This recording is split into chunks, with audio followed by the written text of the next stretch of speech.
Assalamualaikum warahmatullahi wabarakatuh. Bismillahirrahmanirrahim. Alhamdulillahi rabbil alamin. Lahun ni'mah wa lahul fadl wa lahul thana'ul hasan. Salawatullahil barrir rahim wal malaikatil muqarrabin ala sayyidina Muhammadin al-amin wa ala alihi wa sahbihi at-tayyibin at-tahirin. Rabbi shrah li sadri wa yassir li amri wa thabbitni 'alal iman. اللهم لا سهل إلا ما جعلته سهلا وأنت يا حي يا قيوم تجعل الحزن إذا شئت سهلا اللهم ارزقنا الإخلاص في النية والقول والعمل ونعوذ بك من حال أهل النار. إلى أشرف النبيين محمد رسول الله صلى الله عليه وسلم وآله وذرياته وأزواجه وأهل بيته الكرام وإلى أرواح إخوانه من الأنبياء والمرسلين والصحابة والتابعين والأولياء الصالحين والعلماء العاملين والملائكة المقربين والمجاهدين في سبيل رب العالمين وإلى المصنفين المخلصين ونخص خصوصا إلى سلطان الأولياء الشيخ عبد القادر الجيلاني وسلطان الأولياء الشيخ الإمام أحمد الرفاعي الكبير سلسلة رجال الطريقة الرفاعية وسلسلة رجال الطريقة القادرية وسلسلة رجال الطريقة النقشبندية سلسلة رجال الطريقة العلوية وإلى أرواح المسلمين والمسلمات والمؤمنين والمؤمنات من مشارق الأرض إلى مغاربها برها وبحرها خصوصا آباءنا وأمهاتنا وأجدادنا وجداتنا ومشايخنا ومشايخ مشايخنا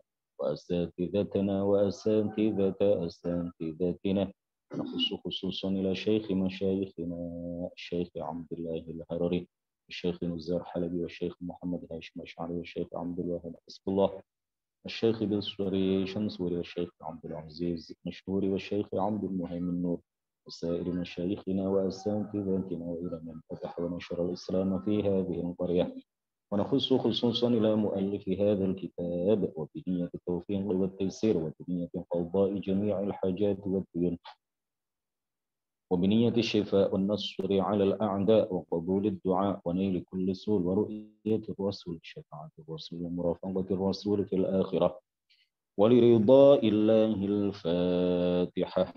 أعوذ بالله من الشيطان الرجيم. بسم الله الرحمن الرحيم. الحمد لله رب العالمين الرحمن الرحيم مالك يوم الدين إياك نعبد وإياك نستعين اهدنا الصراط المستقيم صراط الذين أنعمت عليهم غير المغضوب عليهم ولا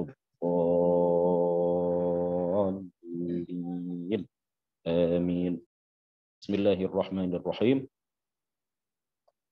قال المؤلف رحمه الله تعالى ونفعنا به وبعلومه وأمدنا بأمداده وأفاض علينا من بركاته آمين. Faslun, ini adalah sebuah pasal, ay hadza faslun. Al-iftaru fi Ramadan arba'atu anwa'in. Al-iftaru fi Ramadan arba'atu anwa'in. Membatalkan puasa atau tidak berpuasa di bulan Ramadan itu ada 4 macam.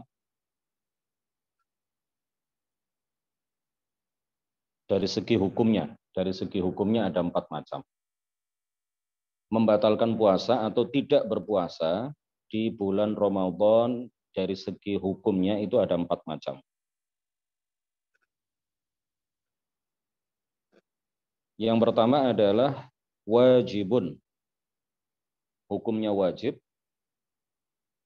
Kama fil haidhi wan nufasa'i. Sebagaimana tidak berpuasanya atau seperti tidak berpuasanya orang haid atau dan orang nifas. Perempuan yang keluar darah haid atau keluar darah dan keluar darah nifas.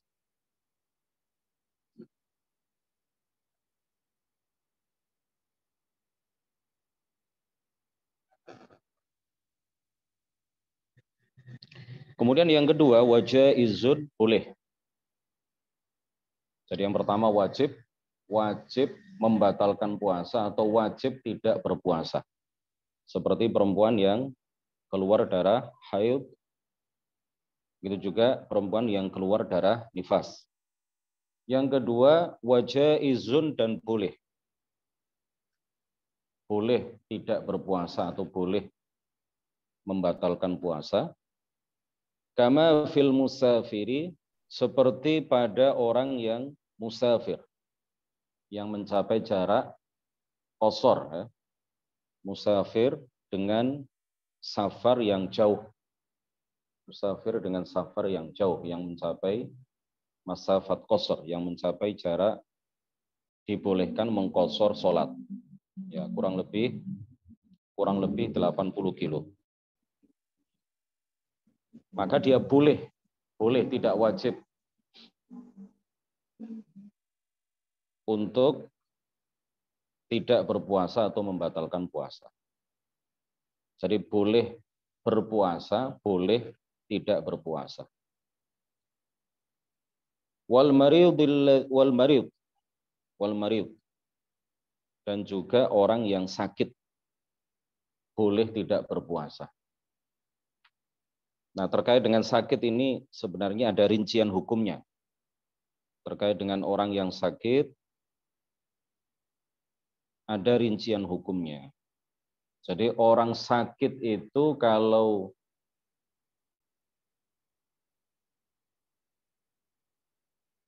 seandainya berpuasa, khawatir penyakitnya semakin parah atau semakin lama,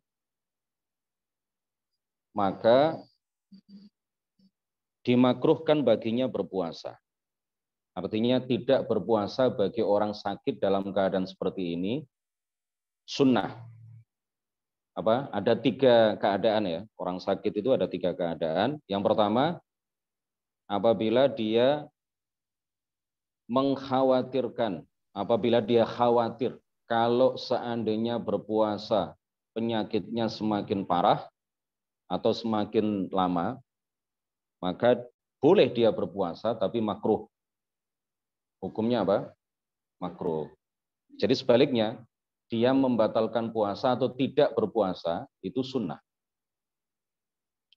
Apabila apa tadi?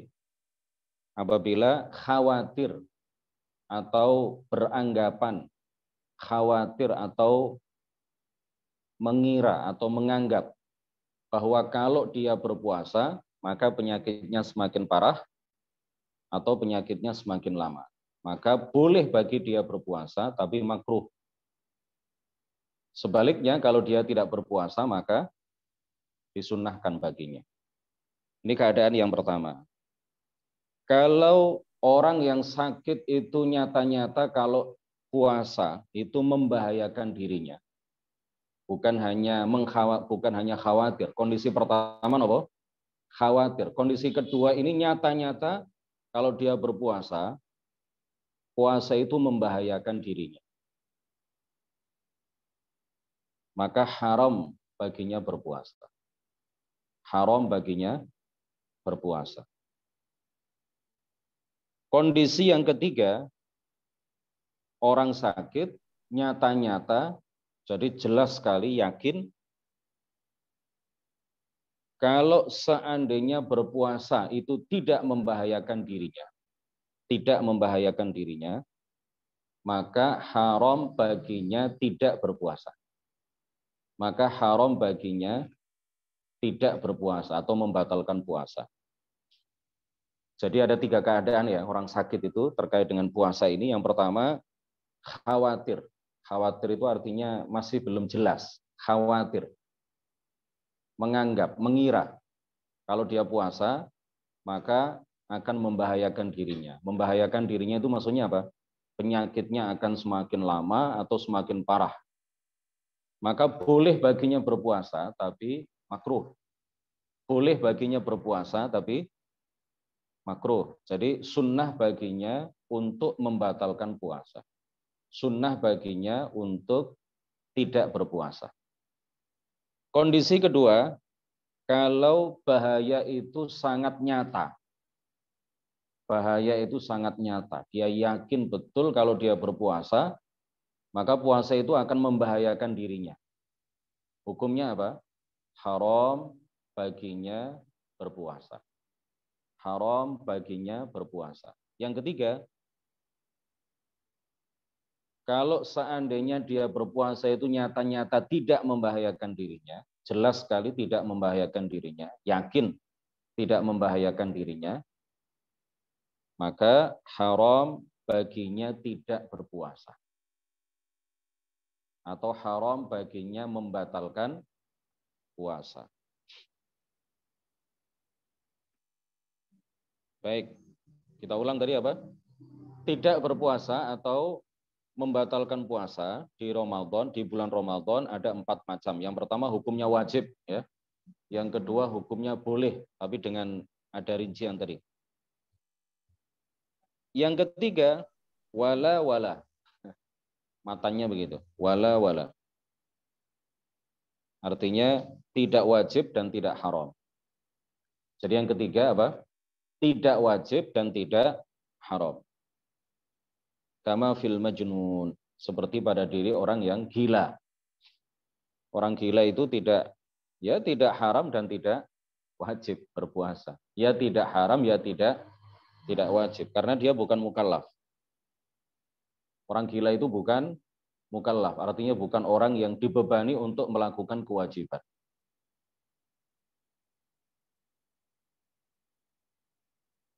Yang keempat, wa muharramun. Haram. Jadi yang pertama wajib, yang kedua jaiz, boleh, yang ketiga tidak wajib, tidak haram, kemudian yang keempat apa? Haram. Kaman, seperti orang akhara qadha Ramadhana, mengakhirkan qadha Ramadan ma'atamakkunihi, padahal dia mampu melakukannya, hatta dhaqal waqtu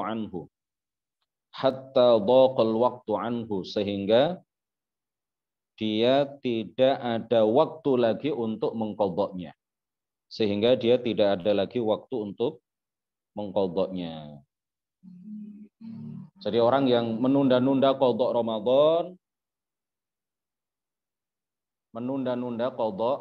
Ramadan, sampai misalkan 1 hari menjelang datangnya bulan Ramadan di tahun berikutnya.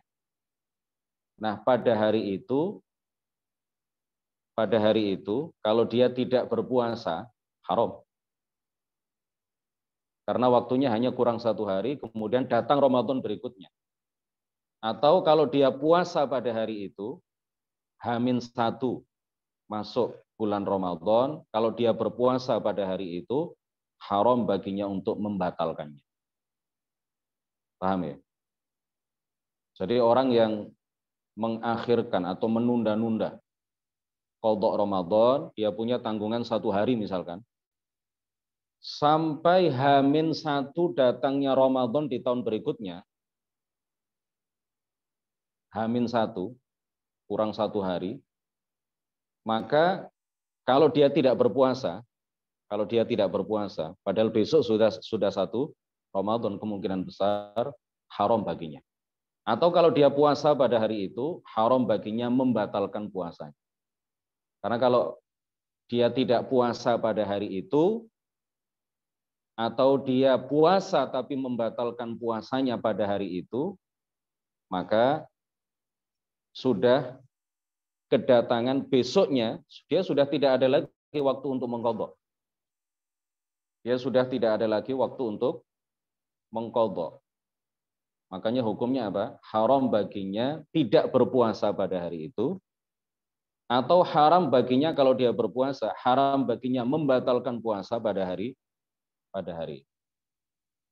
Jadi kalau tidak, maka tetap wajib diqadha, ya. Tetap wajib diqadha, bukan berarti kalau waktunya sudah habis, kemudian datang Ramadan tahun berikutnya, dia tidak ada tanggungan lagi mengqadha, dia tetap wajib mengqadha, setelah datangnya Ramadan di tahun berikutnya ditambah dengan membayar fidyah. Kapan bayar fidyahnya? Kapan bayar fidyahnya? Ketika masuk bulan Ramadan di tahun berikutnya. Ini pertanyaan yang bagus kalau ini. Ketika masuk Ramadan kedua. Ketika masuk Ramadan di tahun berikutnya, dia bayar fidyah. Misalkan ada orang punya tanggungan puasa 5 hari ya. Punya tanggungan puasa 5 hari. Ditunda-tunda, ditunda, enggak dikodok-kodok. Sampai H-5. Sampai H-5 datangnya bulan Ramadan berikutnya. Maka pada saat itu dia wajib mulai untuk mengkodok. Karena dia punya tanggungan 5 hari. Ya, ini ma'atamakkunihi kalau dia mampu. Kalau dia sakit ya, sakit setelah Ramadan, punya tanggungan kodok, kemudian setelah itu apa? Syawal dia sakit, nggak bisa puasa. Dzulqa'dah sakit, Dzulhijjah sakit. Muharram mau mengkodok puasa sakit. Dan begitu seterusnya, sampai Sya'ban menjelang Ramadan sakit. Ya, tidak berdosa. Tapi kalau dia mampu untuk berpuasa, tidak sakit, tidak ada udzur ya. Kalau dia punya tanggungan 5, maka H-5 menjelang datangnya bulan Ramadan berikutnya, dia wajib mulai mengqadha. Kalau tidak, berdosa. Kalau tidak, maka hukumnya ini muharram, haram ya.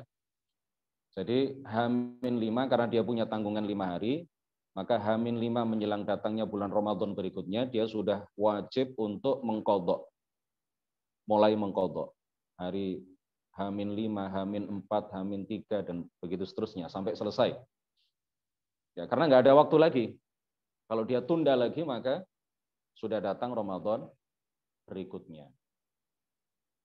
Atau kalau dia sudah berpuasa pada saat itu, maka dia haram untuk membatalkan puasa. Karena sudah mepet. Sudah ngepas ya. Paham ya? Sudah pas. Kajidah, paham? Jelas. Ini ada pertanyaan, sebentar. Ustaz, izin bertanya, jika kita melalui maksudnya jika kita melalui zakat dengan kakak kandung, bolehkah itu? Kakak kandung itu suaminya sudah meninggal dan beliau tidak ada pekerjaan tetap. Apakah zakat, apa sajakah? Oh, mungkin zakat diberikan kepada kakak kandung, ya. Sah apa tidak? Kalau kakak kandungnya berhak menerima zakat, boleh. Kalau kakak kandungnya berhak menerima zakat, boleh. Yang tidak boleh itu berzakat kepada orang yang kita tanggung nafkahnya. Seperti orang tua kita yang fakir itu kan nafkahnya menjadi tanggung jawab kita. Kita tidak boleh membayar zakat kepadanya. Begitu juga anak yang belum balik, itu kan wajib kita tanggung nafkahnya. Jadi orang yang wajib kita tanggung nafkahnya, kita tidak boleh membayar zakat kepadanya. Kalau orang yang tidak wajib kita tanggung nafkahnya, walaupun itu saudara kita, boleh kita membayarkan zakat kepadanya. Kakak kandung, adik kandung, kakak ipar, adik ipar, sepupu, misalkan paman, itu kan bukan menjadi tanggung jawab kita. Nafkah mereka itu bukan menjadi tanggung jawab kita. Maka kalau mereka berhak menerima zakat, fakir, miskin, boleh kita membayar zakat kepada mereka. Kalau membayar fidyahnya pakai uang, atau makanan pokoknya dari orang tua, atau milik orang tua, gimana ini maksudnya? Kalau membayar fidyahnya pakai uang. Kalau membayar fidyahnya pakai uang, berarti mengikuti mazhab Hanafi. Ya. Kalau bayar fidyahnya pakai uang, berarti ikut mazhab Hanafi. Gini, cara bayar fidyah pakai uang itu gini. Kalau dalam mazhab Syafi'i harus pakai beras kalau di tempat kita ya. Kalau mengikuti mazhab Syafi'i, bayar fidyah itu harus pakai beras. Harus pakai makanan pokok di daerah setempat. Yaitu beras kalau di tempat kita. Nggak boleh diuangkan. Nggak boleh diganti dengan uang kalau dalam mazhab Syafi'i. Kalau pakai uang berarti pindah mazhab Hanafi. Kalau pakai uang itu bukan nilai beras setengah kilo itu yang diuangkan, bukan. Jadi kalau pakai uang, bukan nilai beras setengah kilo itu diuangkan. Beras setengah kilo niku pinten? Berapa? Kalau diuangkan, kalau dikonversi, kalau diganti dengan uang itu berapa? Umumnya pinten? Berapa? 5.000. Nggak bisa diganti 5.000 gitu. Sebagai ganti dari beras yang setengah kilo langsung diganti dengan uang nggak bisa. Dalam mazhab Syafi'i nggak bisa. Nah, dalam mazhab Hanafi boleh dengan uang, tapi hitungannya bukan sebagai ganti dari beras. Boleh pakai uang senilai makan siang, 1 kali makan siang, dan 1 kali makan malam. Itu untuk 1 hari meninggalkan puasa. Senilai 1 kali makan siang dan 1 kali makan malam. 2 kali makan, berapa? Umumnya di tempat kita kalau sekali makan itu berapa? 20. Mewah itu sudah. Itu sudah di rumah makan. 15.000 lah ya. 15.000. Oke. Kurang lebih 15.000. 10.000 ya udah cukup. 10.000. Jadi kalau mau fidyah pakai uang, paling tidak kalau di tempat kita ini di Mojokerto ya, di Mojokerto. Jakarta beda lagi. Jakarta beda lagi. Papua beda lagi. Jadi kalau di sini, kalau di Papua sekali makan 50.000, 60.000. Sekali makan 50.000. Berarti 2 kali makan siang dan makan malam. Kenapa nggak dihitung makan pagi ya? Karena makan pagi itu beda. Makan pagi itu kan ringan ya. Ini makan berat ini. Makan siang dan makan malam itu kan makanan berat. Kalau di tempat kita 10.000 ditambah 10.000 sama dengan 20.000 untuk 1 hari. Untuk 1 hari. Jadi lebih mahal pakai uang daripada pakai beras. Lebih mahal pakai uang daripada pakai beras. Kalau di Papua bisa 100.000 untuk 1 hari tidak puasa. Fidyah. Kenapa?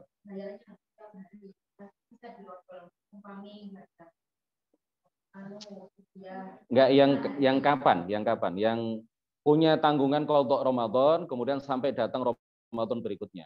Langsung dibayarkan ketika masuk di bulan Ramadan berikutnya. Dirapel langsung 5 hari. Karena sudah lewat ini. Maksudnya tanggungannya sudah lewat. Beda dengan orang yang tua renta, yang tidak mampu puasa, itu fidyahnya setiap hari. Hari ini tidak berpuasa, hari ini fidyah. Kalau dalam mazhab Syafi'i ya. Atau tadi malam. Malam menjelang tidak puasa. Atau dirapel di akhir Ramadan. Hanya ada 3 cara itu kalau dalam mazhab Syafi'i. Ada mazhab lain dirapel di awal, tapi untuk lebih hati-hatinya kita mengikuti mazhab Syafi'i. Jadi kalau orang tua renta yang tidak puasa itu kan bisa diganti dengan fidyah. Kapan bayar fidyahnya? Hari ini tidak puasa, hari ini bayar fidyah. Besok bayar fidyah untuk setiap harinya. Atau malamnya, malam menjelang tidak berpuasa. Atau dirapel, dirapel, tahu dirapel? Dirapel di akhir Ramadan. Untuk 1 bulan di mana dia tidak puasa. Berasnya boleh kita ambil dari rumah yang bukan hasil kerja kita atau harus cari jerih payah kita, Ustaz. Ya, kalau misalnya kita belum kerja, Ustaz, masih tinggal sama orang tua. Belum kerja, masih tinggal sama orang tua, berarti kan tidak wajib zakat. Tidak mampu berarti. Tidak punya pekerjaan, tidak mampu. Tapi kalau misalkan minta beras ke orang tua dikasih, dibayarkan zakat, ya tidak apa-apa, sah. Zakatnya sah. Jika orang yang sudah meninggal, kemudian yang meninggal tersebut pernah ingin akikoh, tapi semasa hidupnya mau akikoh tidak memungkinkan karena penghasilannya hanya cukup makan sehari. Tapi sekarang seorang anaknya ada yang mau menunaikannya, itu kira-kira apakah sampai hajat? Menurut pendapat yang paling kuat, orang yang telah meninggal, ini bukan akikoh ya, nggak tahu saya kalau akikoh, insya Allah nanti ini PR-nya. Yang ada keterangan itu tentang udhiyah, kurban ya. Orang yang sudah meninggal kalau tidak berwasiat untuk disembelihkan binatang kurbannya, maka tidak sah kalau kemudian disembelih kurban atas nama orang yang sudah meninggal. Kalau dia tidak berwasiat, tidak meninggalkan wasiat untuk itu, tidak sah. Ini menurut pendapat yang kuat. Tapi kalau akikoh nggak tahu. Subhanakallahumma wa bihamdik asyhadu an la ilaha illa anta astaghfiruka wa atubu ilaik. La ilaha illallah. Allahumma shalli ala sayyidina Muhammad wa ala alihi wa sahbihi wa sallim. Rabbi ighfirli wa liwalidayya wa lil mu'minina wal mu'minat. Pertanyaannya disimpan ya, nanti untuk pertemuan berikutnya. Ini saya mau ngisi acara, ini yang online ya. Ngisi acara di tempat yang jauh, butuh waktu kira-kira 1,5 jam perjalanan. Mulai 7:30 nanti. Wassalamualaikum warahmatullahi wabarakatuh. Waalaikumsalam warahmatullahi wabarakatuh. Allahumma sholli ala Muhammad. Iya, sama-sama. Barakallahu fikum.